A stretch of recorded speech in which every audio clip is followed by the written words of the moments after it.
It was a limited edition model designed for the drag strip. Hi, it's Bud Wilkinson. Today it's a story on a 1968 Oldsmobile Cutlass. It's not just any run-of-the-mill Cutlass model. It's a one-year-only Cutlass S Ramrod 350 edition.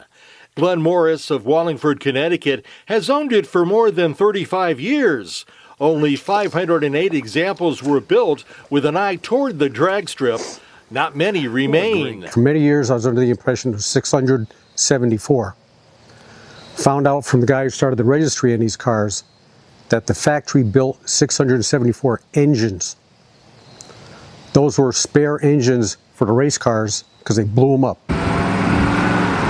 The model's powered by a 350 cubic inch V8 engine and has a 4-speed manual transmission with floor shifter.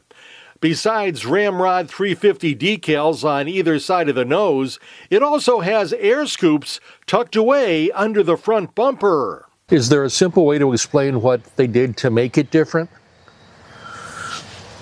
It's high performance, it's got a special carburetor, special transmission, special rear end, heavy duty cooling, rally suspension.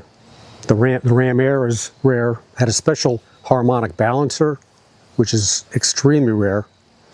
If I was to try to buy one of those now, it'd probably cost me $2,000 to $3,000 for the balancer. Morris found the Cutlass in Ohio after an exhaustive search.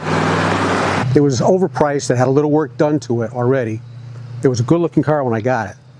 But a year after I got it, the paint started falling off. So he took parts earmarked for a previous Cutlass that he owned and went to work. New chrome, new wheels, engine parts, interior parts. Late in 1990, I took it apart. I have pictures of it in pieces in my garage with a very understandable wife who says, "What the hell are you doing?" And my son would come over and he would say basically the same thing. He said, "Dad, you're crazy. Why'd you hit the car apart? It ran great." I said, "Well, I'm a nut." Morris is a lifelong lover of Oldsmobiles. He's had 18 or 19 over the decades, with 15 or 16 being 68 Cutlasses. What sets the 68 Cutlass apart? It was the first year for the body style. We went from a square looking to 67 to a square, bigger cars, longer wheelbase. This is a sportier look. Like I said, it's the first year, and I just loved it. It's very similar to the Chevelles, the Buicks. But I was an Olds guy, so that's why I got it. Why so many of just that one model? I was a lot younger, a lot more ambitious. When I bought the car, I would take it apart, put it back together, make it better. In most cases, I'd say nine times out of 10, I would improve that car and sell it for a profit.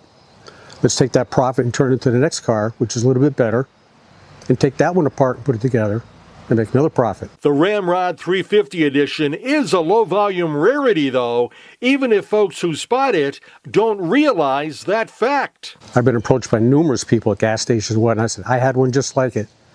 And I try not to argue, but no, they didn't. To this day, I've only actually seen maybe 10 of them.